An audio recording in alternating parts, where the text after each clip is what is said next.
no investigation. This boy has... There is not, really? This to me. Don't say any F's and stuff. But I had to put her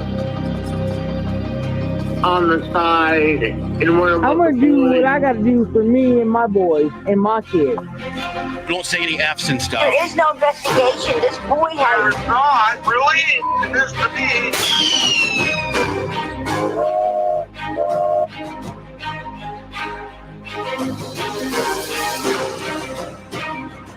Right, idiot.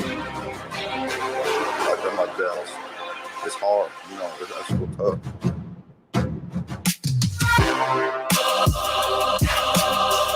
But I had to put her on the side and worry about the boys. I'm gonna do what I gotta do for me and my boys and my kids.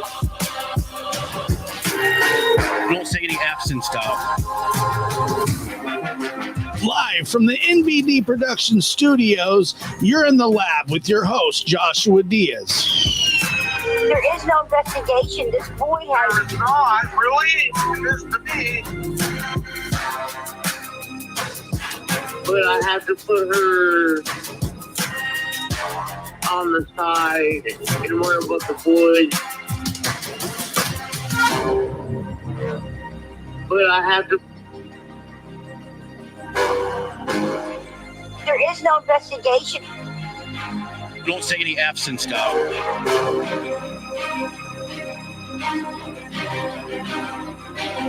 But I had to put her... But I had to put her on the side and worry about the boys. Welcome to the lab. I'm your host, Joshua Diaz. Good to be here. It's 3:35, July 9th, Saturday, 2022. I did that extremely backwards, but that's okay. I don't mind if you don't mind. And so some exciting news right off the bat. It has come to my attention that this corn dog deal has just gotten way out of hand. So we're going to put a circus over this tent. And for the next couple weeks, once a week, we will have a corn dog review by yours truly. And I will, on a scale of 1 to 10, and I will try several different kinds of corn dogs. And I will rate them for you guys. That way we can make this a thing. And since it already is a thing and it is beyond my control, I'm going to embrace it. That's what I'm going to do. I'm going to embrace the corn dog movement. Okay. No, Allie, I'm not going to review pickles. It's just, I'm not going to do that at all. Not happening. And so, but yes, I will. We're going to review some corn dogs, folks. And so anyway, that should be fun for me at least. And I don't know how fun it will be to watch somebody. I don't know how fun it'll be to watch somebody rate eating a corn dog, but I'm willing to do it because that's just the kind of guy I am. I am a team player and I listen to the people. I do, Allie. I draw a line. I draw a line, embrace the corn dogs. Oh, I'm embracing them. I don't have a choice. I don't know. So see here, we're spiritual beings. My son insists on me buying corn dogs, but he takes the bread off and just eats the dog. And I'm like, son, why don't we just buy regular hot dogs? I think it's because it's on a stick. If he's over 18 and you're doing that for him, please, yeah. Wow. I do. I blame McFluff for a lot of things, mostly mocking me for not getting out of bed the same time he does, even though he's way ahead of me, asking me if I'm wearing jammies or whatever he does. But yeah, that's what he does. He likes to harass. Just kidding. It's fantastic. Anyway, So thank you for being here. I know it's been a little quiet here over at the lab, but it's not,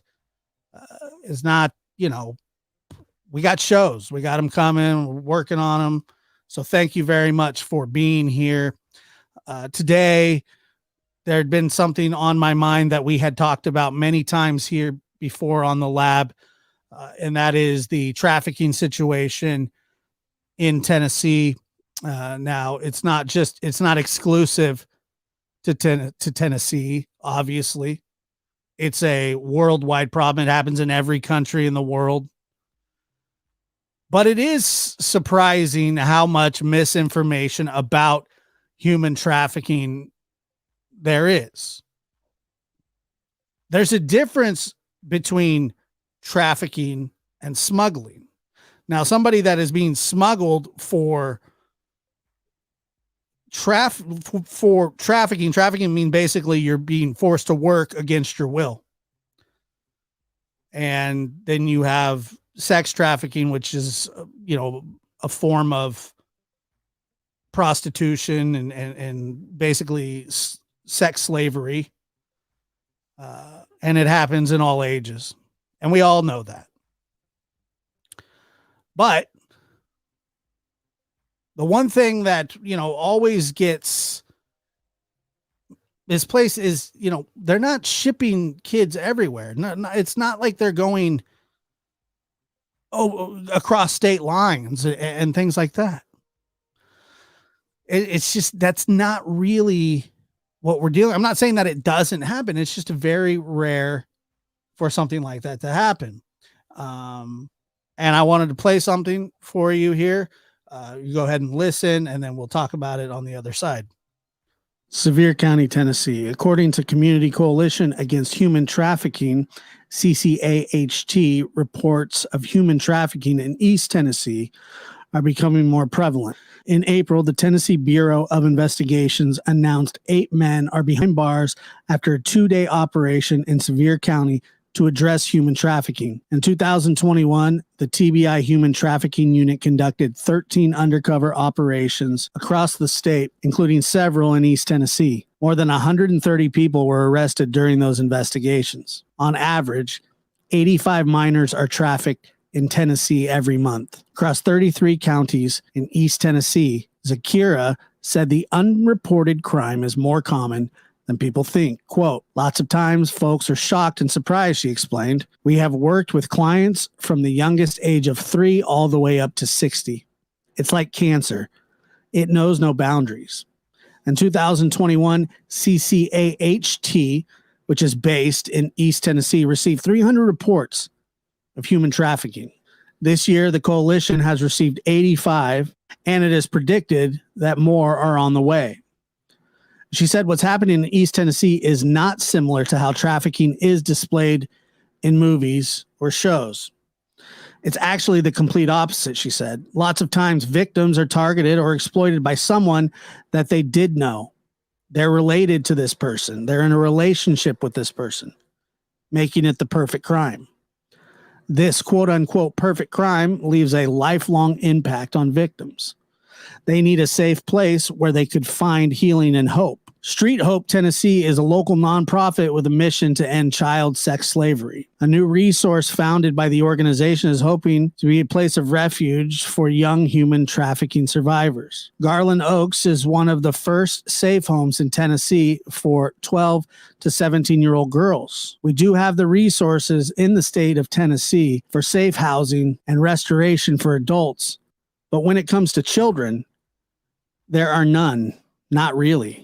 Jim Cole, supervisory special agent at Homeland Security Investigations, says, quote, people think trafficking is like the movie Taken, where the victim is tied up and duct taped and put in the back of a van driven to a remote location.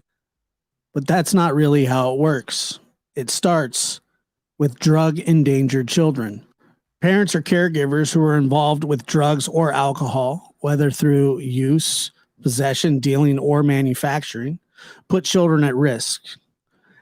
A literature review of the effects of parental drug use on children summarizes the existing data.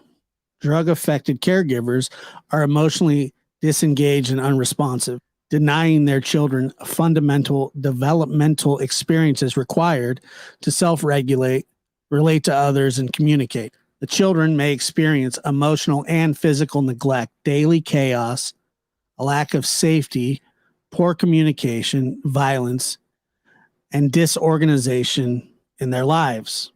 They are frequently undernourished and may suffer from poor hygiene, inadequate sleeping conditions, a lack of immunizations, medical attention, dental care. Many don't make it to school regularly. According to the National Survey on Drug Use and Health, 35.3 million people self-reported illicit drug use in 2018. The same survey reports that 2.1 million children live with a parent who is dependent on or abuses illicit drugs. A significantly larger number of drug-endangered children is reported in a study by the National Center on Addiction and Substance Abuse. It estimates that 9.2 million children, nearly 13% of all children, live in a household where a parent or an other adult uses illicit drugs. The lack of uniform data collection about drug-endangered children means we don't know which of these numbers is nearer the truth, nor how many uncounted, at-risk, drug-endangered children are suffering in silence. So Diana's got a good point right here. As you listen to that report, it does sound familiar. It sounds very familiar. Now, I'm not saying that is what has happened here, but I've been quick to push that aside because I didn't really understand how trafficking worked either. And I've become much more acquainted with the facts, and I'm very much read up on this situation now. East Tennessee is a hub. I saw Lulu in the chat also said that Houston is a hub. It's a port city. And now a lot of that, the port cities is where they come in, where they're shipping, people in. That happens in port cities all the time, Louisiana. But when I'm talking about a hub, it's a very big hotspot.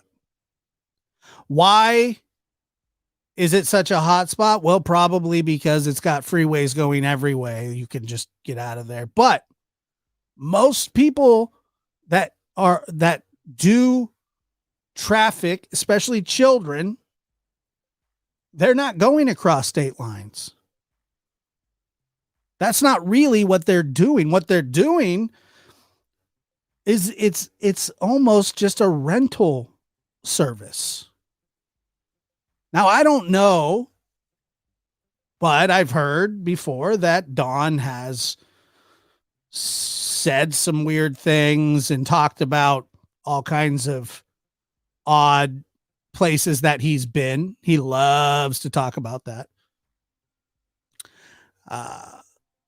Why he had ever frequented those places or offered to sell his kid or left his children at a drug den.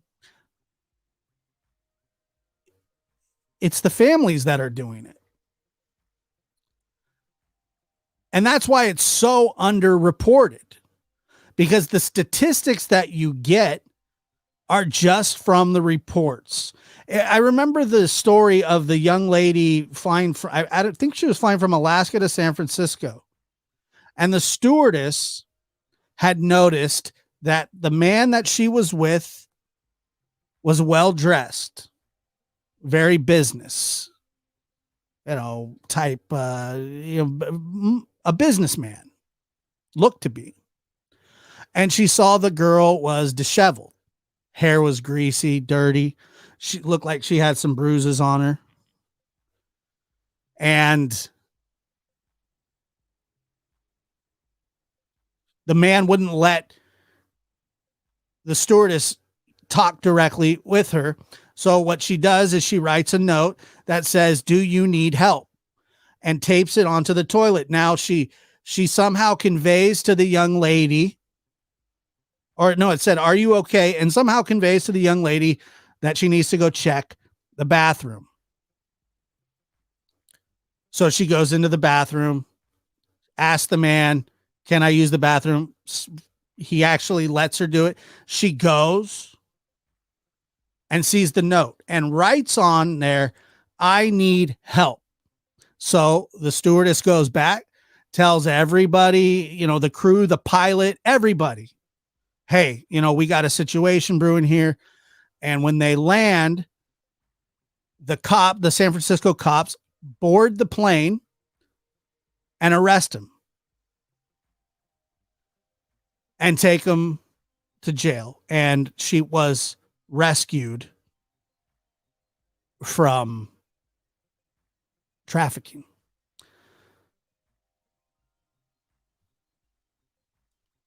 No, the kid didn't take one in the mouth. She left a pin in there. She left a pin in there. It's almost like, if you think about the military, how the military polices itself. I mean, they're in charge of their own. They sentence their own. They try them. They do it all. And when you think about Summer's case and other cases like this, child neglect or drug exposed children, and that's really what we're dealing with, is children who grow up in chaotic environments, like daily chaos. And we've seen a lot of it. We've seen a lot of it play out. And we will continue to see a lot of this. If these are stories that you follow because your heart leads you to do that, they're heartbreaking. Children shouldn't be treated that way, but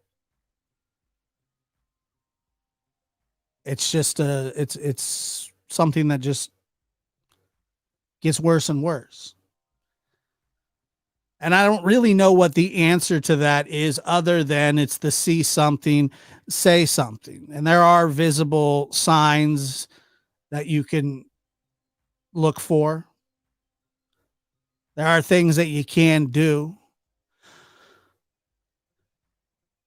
But I will always have a problem, and this has been a problem of mine when it comes to this specific case, is that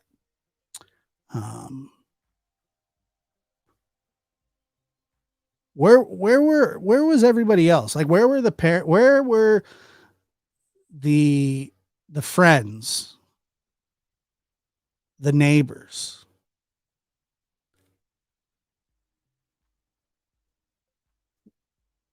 The church members? Where were they? Because it seemed obvious what was going on, yet everybody seems to be complacent. Nobody cared.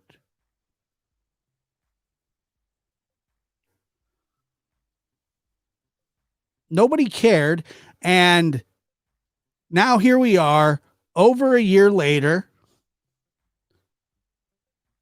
discussing.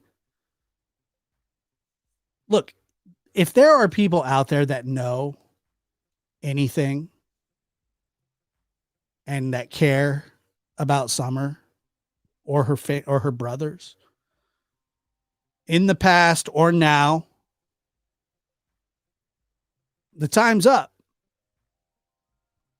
The games are over. But nobody helped. Nobody stepped up. Nobody did what they were supposed to do. Always and forever, she was let down.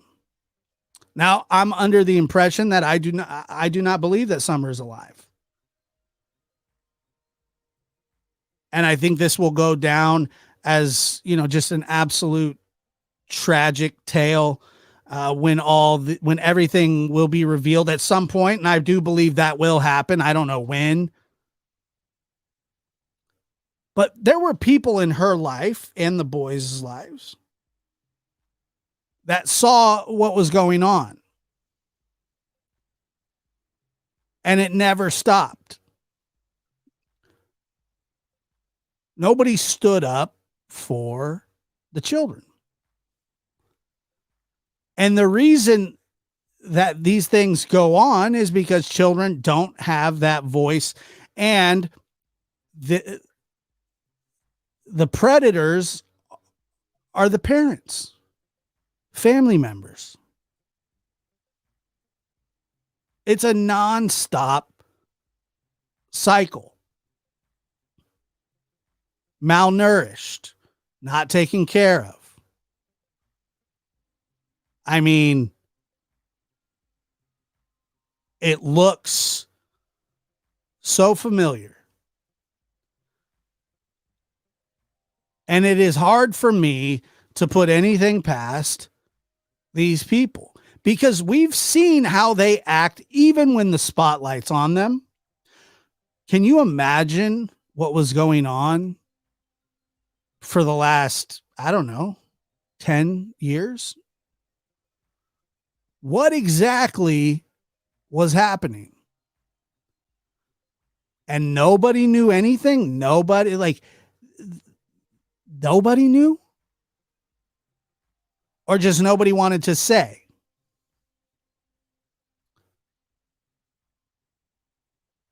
I think that there are nefarious things that went on, and I'm not completely convinced that there wasn't some sort of trafficking going on. And with statements made by some people relatively close to this case, I don't know if I believe them or not. I don't know. I will, how am I supposed to know? But it wouldn't surprise me. It would bother me, but it wouldn't surprise me. I just don't understand how you can look at children that live in these situations. They know the parents. They know how they act. They know their addictions. And let's be clear, their addictions are the most important thing in their lives.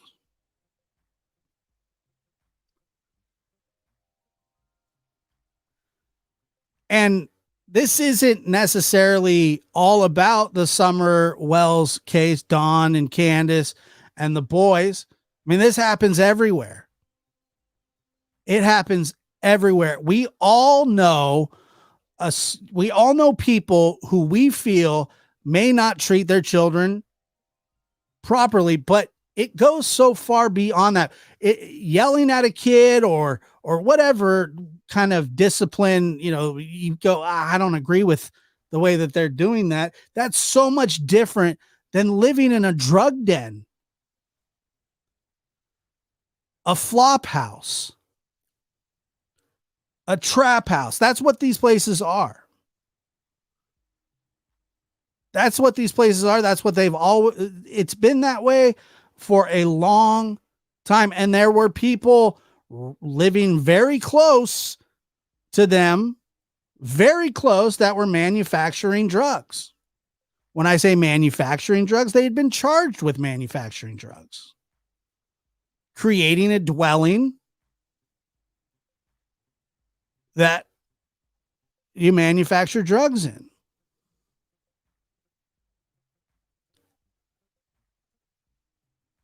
Drugs, child abuse, trafficking. It was all going down. It was all going down, and it came to a head. And the only reason any of this was ever brought out was because they had to report Summer missing.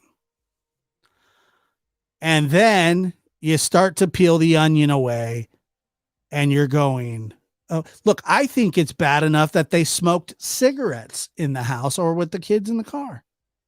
I think that's a jailable offense to me. I think it is illegal. I don't know how often it's prosecuted. I've never read a story about it, but I'm sure that it happens, but not often. But you can't smoke with children around. That's the tip of the iceberg. That's just the very start. That's like one of the least horrible things. And by the way, it is a horrible thing to do. Don't do it.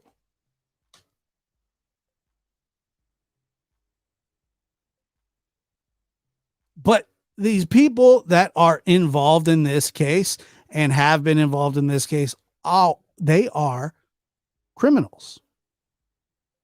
Lifelong, by the way, with rap sheets longer than a triple ply roll of toilet paper. And that's big. Let's be honest.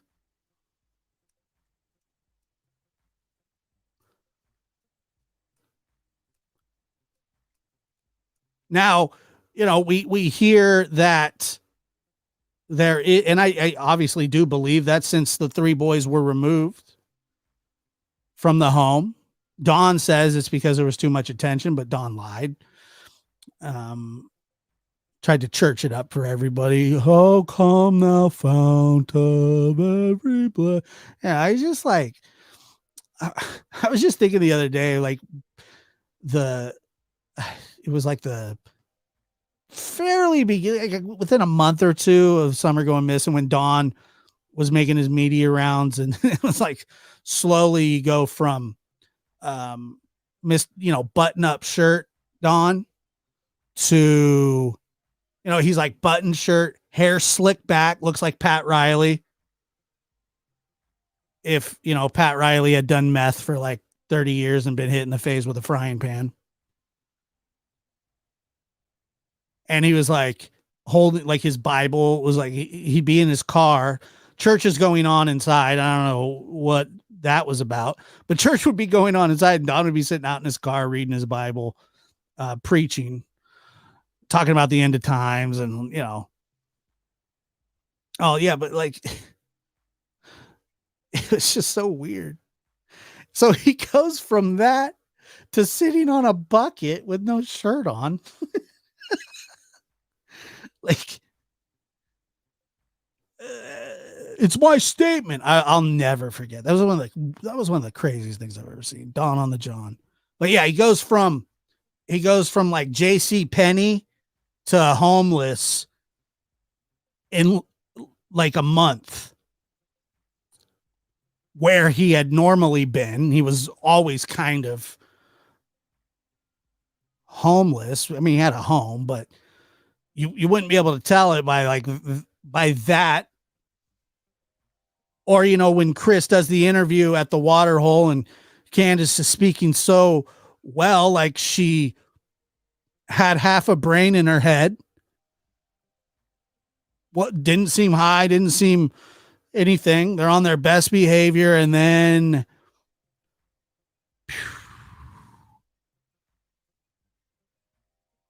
my bet, or my estimation, is that the reason that Summer is missing directly relates to drugs and money in some fashion. I don't know, or drugs or money, probably drugs. Now that could be anything from the mother doing drugs and alcohol, not paying attention, falling asleep. Who knows? But I do believe that it has to do with drugs and alcohol and possibly money. The money thing, I think about it and it's almost too hard to go on beyond that, because it's sick. Like, it's crazy sick to think about. The negligence when it comes to drugs and alcohol makes a lot of sense. Now, I do believe that that's what it's going to boil down to. That's the start of it. That's just the start of it. And like I said, this is an onion that's being peeled. and it gets worse and worse each layer. And I fully believe that, we're really just scratching the surface here. We're just at the tip of the iceberg. Once again, a Titanic reference. I love you, Kate. Just kidding. I watched a little bit of Titanic last night. I got iceberg and like my iceberg metaphors are like top notch right now. Tip of the iceberg. I think that's the only iceberg reference I really get. Like I don't know any other iceberg references, but if I think of any, I'll let you guys know. But I do think that that's what it all comes down to. It just boils down to drugs and alcohol, degenerate behavior, and not normal degenerate behavior. When it involves kids, it's just another level. Now I know, like, drug addicts and homeless people, they rob each other all the time. That happens constantly. There's always some homeless or trap house fight going on somewhere in the world.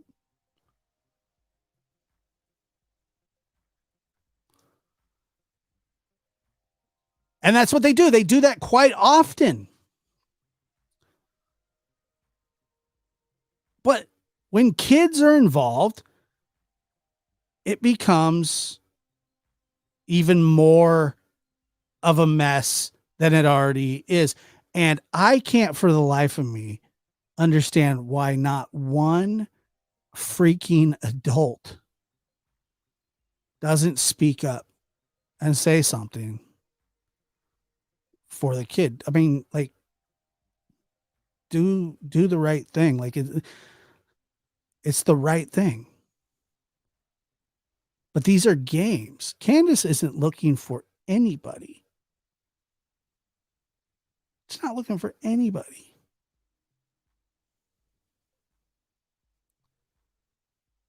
Neither is Don. Don's just doing his thing.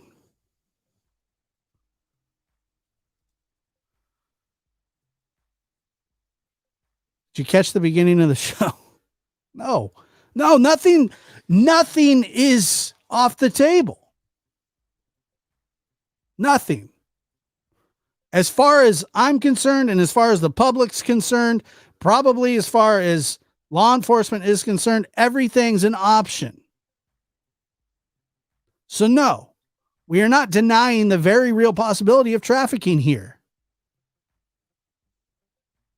So don't think that we are at all, because I don't feel that way. I feel that it is completely possible.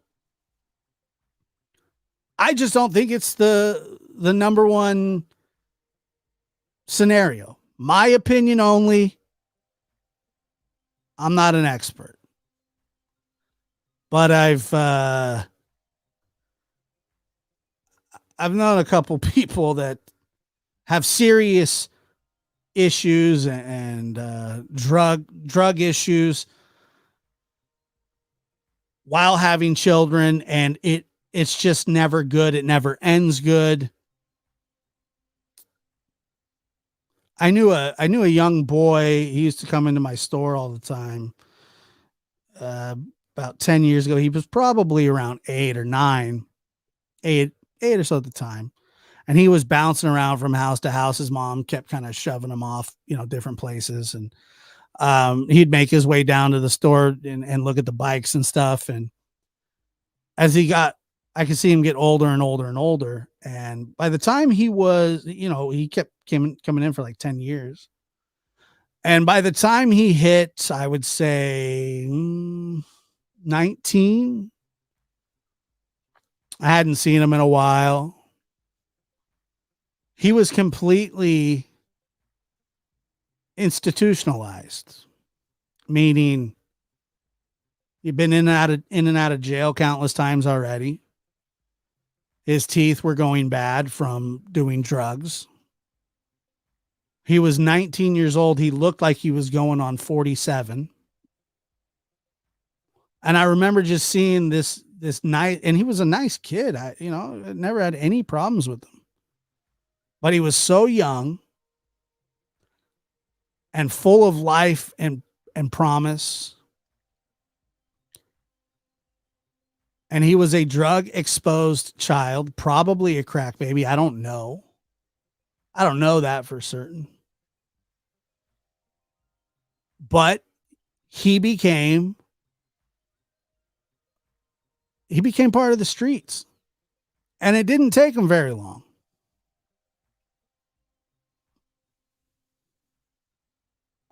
It didn't take him very long.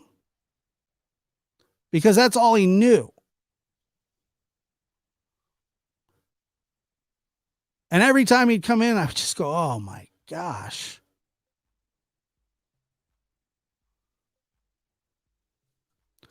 Cynthia says, I still just can't believe the things we witnessed on YouTube alone with Summer's parents. And you can bet your bottom dollar that it was even worse.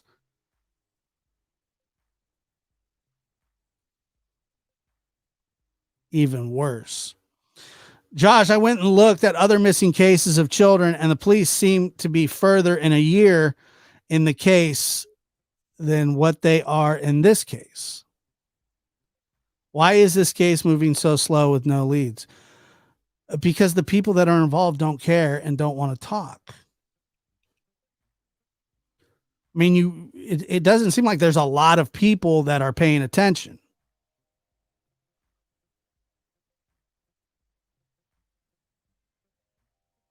Or care. Can you imagine what those kids saw? I can somewhat imagine it, but I don't know. I don't know. It's very odd.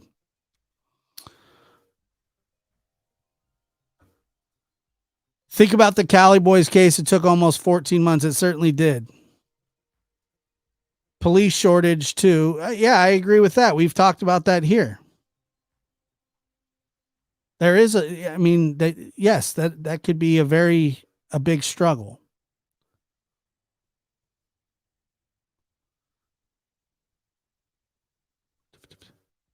Yeah, what we saw was just the beginning of what had been. I mean,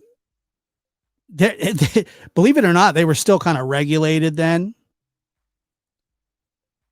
And so they knew that people were watching, and that was really their best. That was their best, worst behavior. But who really knows what their worst actual behavior was? And I'm guessing it's more than some throwing stuff and name calling. I've experienced too many in my family and friends, helped codependent boundaries, courses, and lots of unconditional love to get my daughter off the streets. And she is an amazing woman. And that's, I mean, a lot of love and guidance will help. There's no question, but Summer and her brothers didn't have that. Lots and lots of kids across the country and the world don't have that.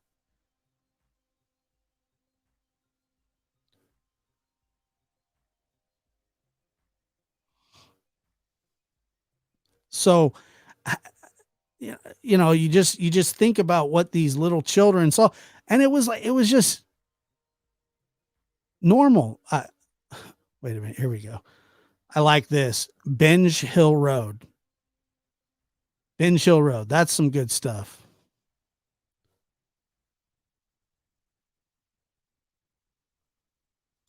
Yeah, the fact that you can't even get a timeline out of these people is infuriating.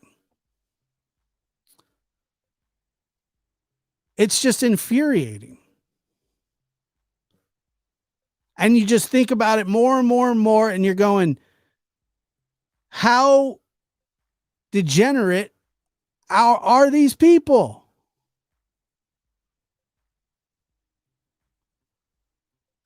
How degenerate Are they? And it seems as though it tips the scale. It tips the scale, and so on and so forth, and around we go. Second set of kids, first set taken, second set taken, one missing and unaccounted for.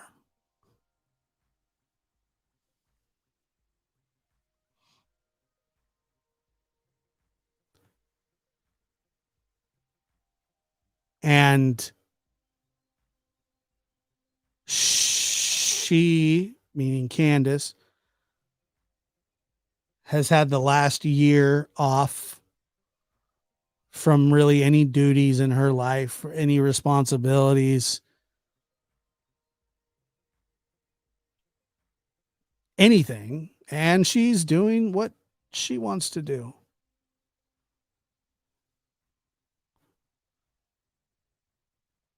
She's got a lot of free time, and there seem to be a lot of people that have resources that want to help.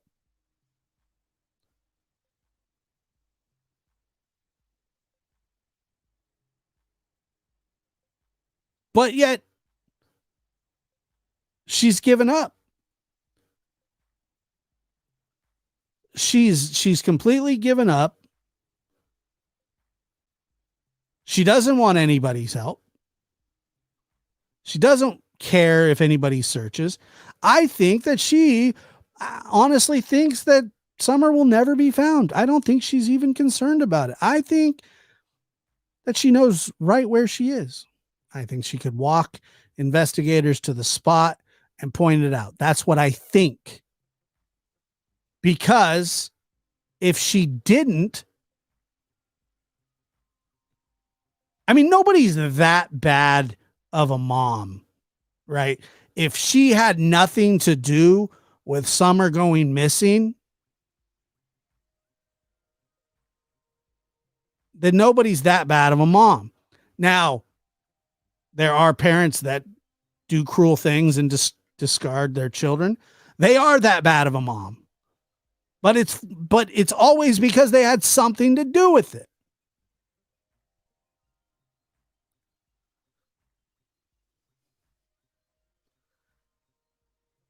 Nobody's that bad of a mom unless you're involved in what happened. And I'm telling you right now, I keep bouncing this around in my head, and I know Don's a degenerate. He still may have not known till after the fact.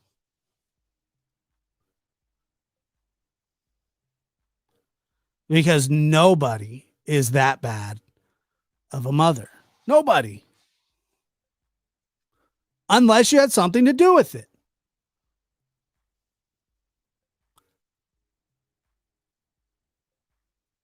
But a real mother who would sacrifice their life for their child's exchanged in any way. Look, Candace has got to be thinking something like this. And then once again, I'm speculating here, but she's got to be thinking something like this. Summer's gone, meaning dead.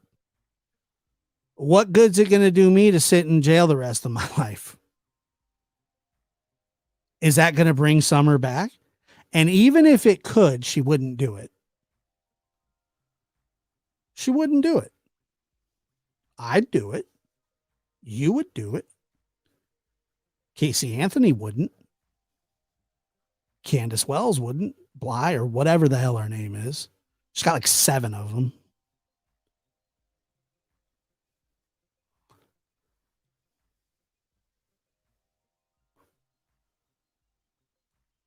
It's just odd.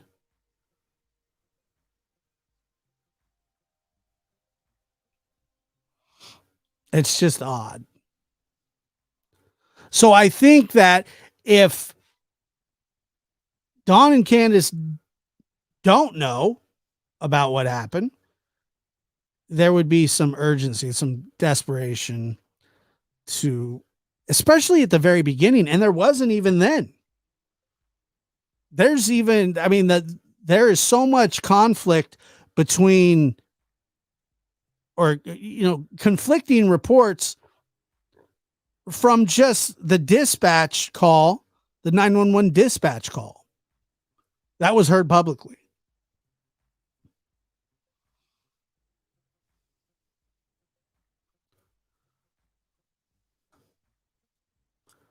She will never get the boys back, never has done any services that I'm aware of, nor I'm not aware of them either. But I don't even care if like she had a lobotomy and then she became like this like new person. Like you can't give those kids back. She can't even take care of herself. She's never been able to take care of herself. Never. Her and Don's relationship was nothing more than codependency, survival, tribalism. They know how to they know how to work off of each other to survive.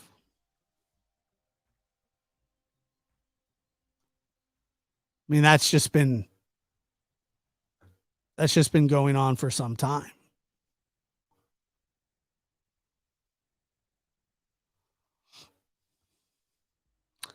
I just don't know.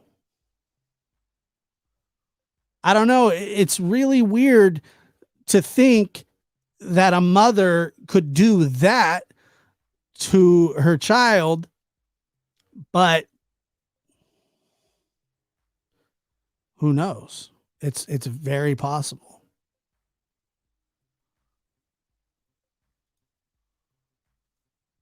Do you think Don Wells will harm Candace when he gets out of the clinker? I mean, I don't know. I mean, they harm each other all the time. I don't know. Who knows? Who knows? But we haven't seen the last of old Donald, unfortunately. He'll be back with a vengeance. So, I mean, it's possible, but I don't know. I hope not. There's already been enough. But look, if Don had nothing to do with this, and I've asked him many times, how do you know that your wife had nothing to do with this? And he says, because I can see it in her heart. Like he's like a mind reader and like he reads her heart. She just acts so torn. That's what he says. She just acts so torn up. Really? Acts so torn up? When? But that's what he would say. How? And it's not possible. She's got a lot of grief going on. Now, does he really believe that? No. But he's dug in with her as well. And I'm telling you, if one had the goods on the other, there's no love lost between those two. I think that this would have been done.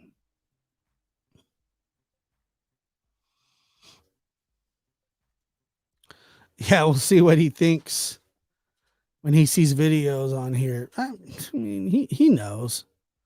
He knows what's going on. He's got a direct line. Mullins is always watching. Hi, Tim. And I'm sure he reports back to Don. Because I don't think Tim really cares about Candace or cares for Candace. This is just, again, my opinion. But I do think that he's buddies with Don and he wants to help Don.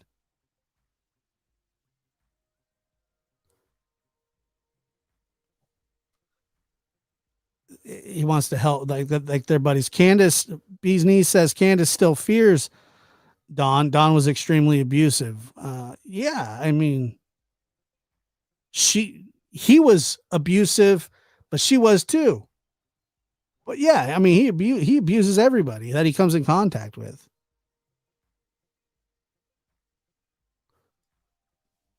Hi, Tim. Hi.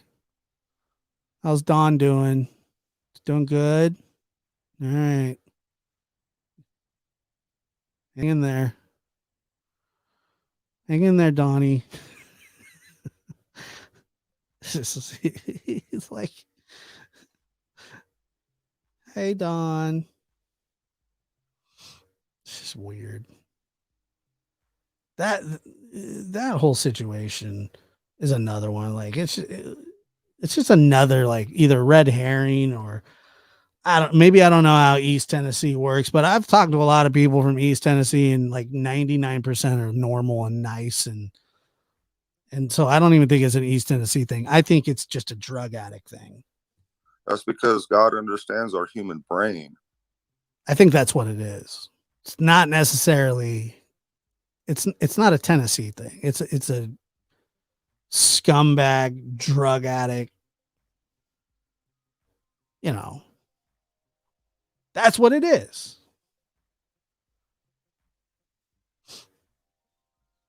Okay. Okay. Certainly. All right. He's like always mad. How do I know that you didn't come here and take my daughter?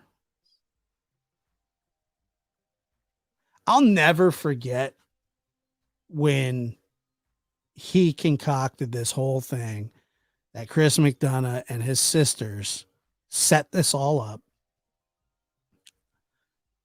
and that they were responsible for Summer going missing. And you're going, right. Yeah, come on. Come on. God doesn't understand that human brain, Don. That's because God understands our human brain. No, he doesn't. Not yours. Because it's barely a human brain, but like it's I'm just so weirded out by like that relationship. I don't understand that relationship. I don't get it.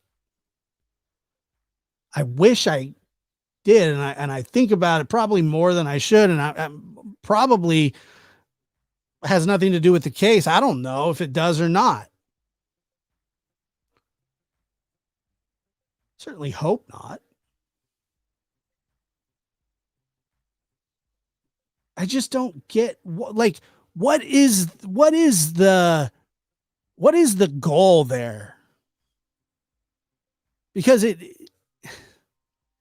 doesn't, first of all, it hasn't helped. Obviously, Summer's still not found. And that relationship, but he reports back to him on everything. Delivers his stupid notes. Tim got mad at me for suggesting that he wrote the note that came out at the year anniversary. I mean, he really was not happy that I said that. Because I said, did you write that note? I just straight up asked him, did you write that note?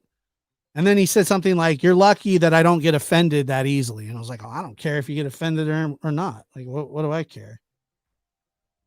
Wasn't trying to offend anybody. I was asking you a question. Are you trying to figure out Don? He's a loser. Don't waste your time. He's a fool. I'm not trying to figure out Don. I've got Don pretty much pinned. But that relationship is something that I just still don't understand. And there it seemed to be at one point where he wanted to be the filter of like tips and information, but then like that changed, like that you could submit your tips to his website, something like that. Anything that was remotely close to anything like that is weird to me. And so I have always kind of questioned what was going on with him. And that's and a lot of people do say this. Tim's just trying to get the rights and more pictures and information for his little story he wants to do. That's all he wants. Well, that's the weird part to me.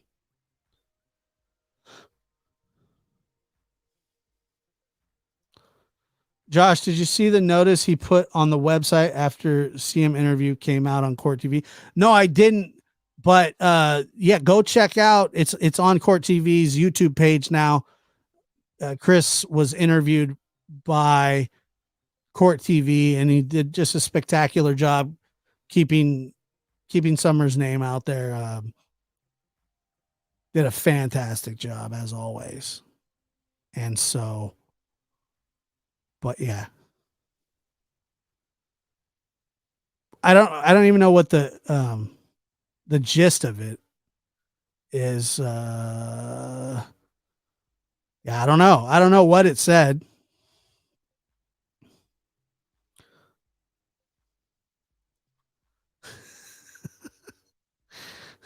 Coinky dink. I don't think that you're like, I know that what I think I understand what you're trying to get to here. But, and I said there are moms that bad, but they have something to do with their kid going missing. So, yes, there are moms that bad. I said that.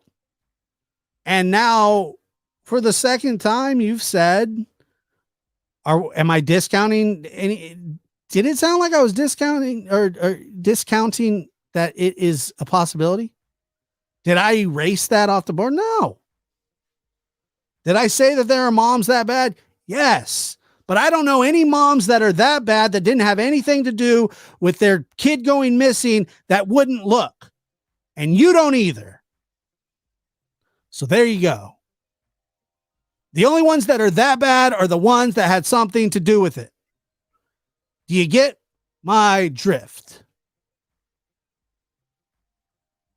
Okay. As long as we understand each other.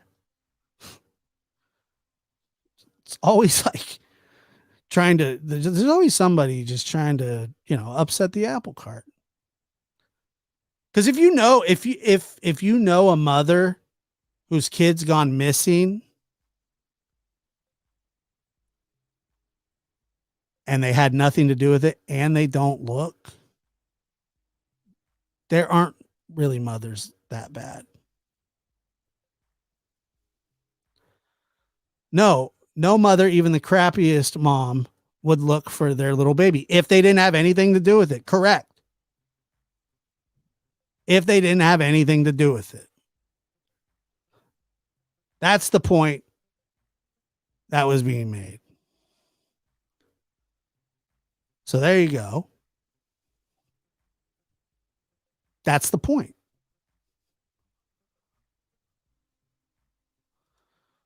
I almost fell over when Don said he wanted to punch Chris M in the mouth and he'd break his jaw if you're in front of him. I was like, oh yeah, big man, try it.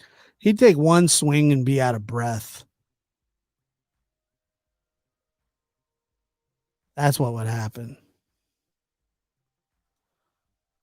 Yeah, I do. I do.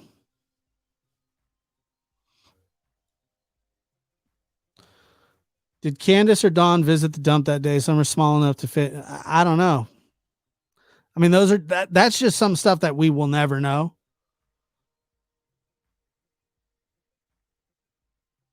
That's just some stuff. What I say never know unless it comes in once it goes to trial, or if it goes to trial, and hopefully it will. It would just be better if it didn't go to trial and somebody just like fessed up and took the responsibility for what happened and put this case to rest. That's it. It would be much more advantageous that way.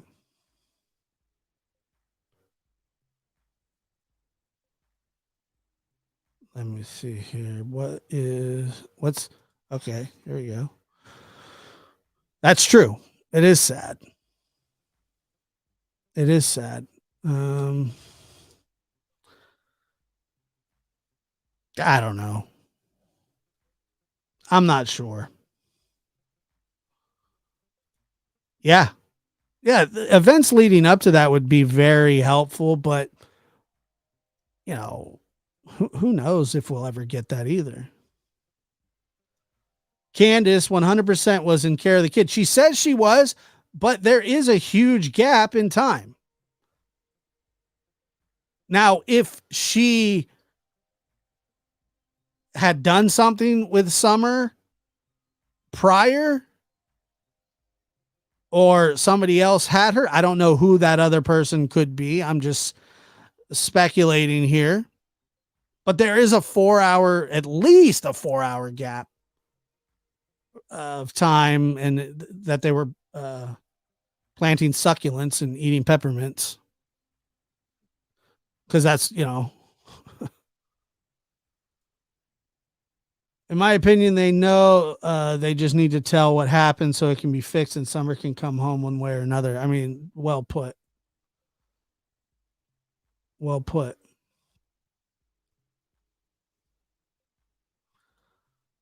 Yes, what happened on the 13th and 14th leading to the 15th might have, yeah. Yep. I've heard a lot of stuff about the 14th, but it's hard to run with any of that stuff because there's really no teeth to it. It's just major speculation, almost reaching. And I'm all for speculating. I don't have a problem with people speculating, but it's just almost too much of a reach.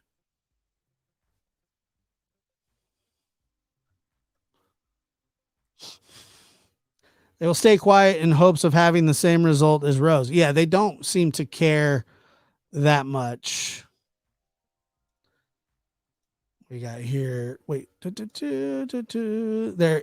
is nothing or nobody in this world that will stop a real mother from looking for her child. The only thing that will stop them from looking for her child is she herself made her child disappear. I mean, exactly. Ding, ding, ding. Dinner's done. I mean, that's really the long and short of it. You're welcome. Let's see. I guess it scares me. There are parents out there that can just move on like they have like, oh, my cat ran away. Time to move on, focus on other cats. The child is not a pet. No, but they sure treat her like one, don't they? Gwen, thank you so much for that super sticker. I appreciate it very much. Thank you. Love the flare. Get off my property.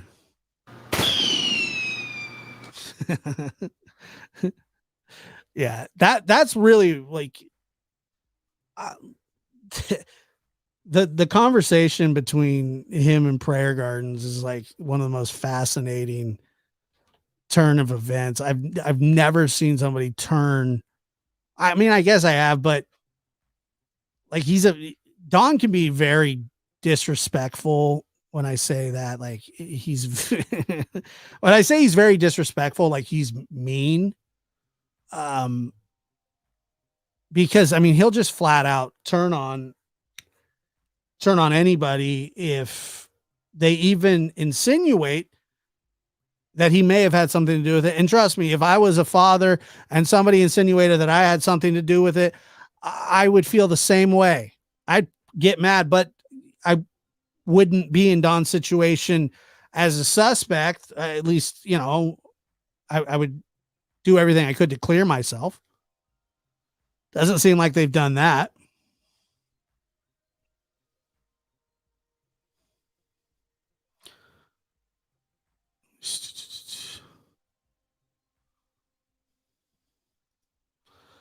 Until you've had a child missing, you don't know the Don't say any F's and stuff. nightmare it is. You don't sleep, you don't eat, you don't think, you do things you don't normally do, like kicking doors of dope houses looking. And that's really what should happen. Doesn't seem to. And that's true. Law enforcement hasn't cleared anybody. You would think if you got accused of doing it and you didn't, you would cry. Hey guys, tonight, later on, we're going to do a call-in show, and we can discuss some cases here. I think that it's always nice to talk about the cases and let people have their opinion, and to let people voice how they feel. You know, there are people that think that Don and Candace are innocent. And I guess you're allowed to feel that way. I know you are. It's just hard for me to feel that way. And once again, I'll say this and let it be. What's happening with the Dylan Rounds case is troubling. I truly feel bad for Candace Cooley and the family for the way that people have treated her and her family at their worst time. I don't care about their divorce. I don't care about any of that. I refuse to play into it. I'm glad that they have a suspect in the case. I really hope it gets resolved fast. Show some grace. Show some grace. It's just like, oh, she hasn't talked to her kid in 3 years. First of all, I don't know if that's true. And even if it was true, she's the mother of the child. She gave birth to Dylan.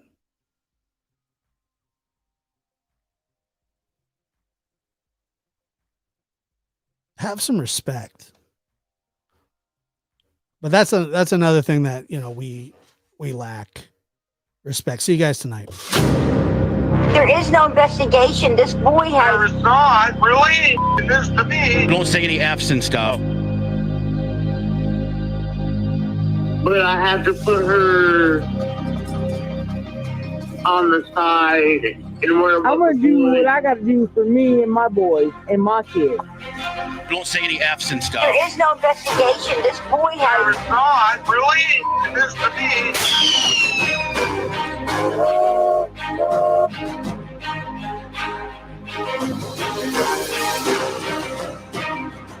Right. Idiot. I've done my best. It's hard, that's real tough.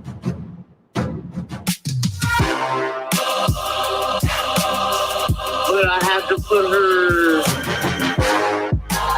on the side and worry about the boys. I'm gonna do what I gotta do for me and my boys and my kids. Don't say any F's and stuff. Live from the NBD Production Studios, you're in the lab with your host, Joshua Diaz. There is no investigation. This boy There has. is not, really? This to me. But I have to put her on the side and worry about the boys. But I have to. There is no investigation. Don't say any F's and stuff.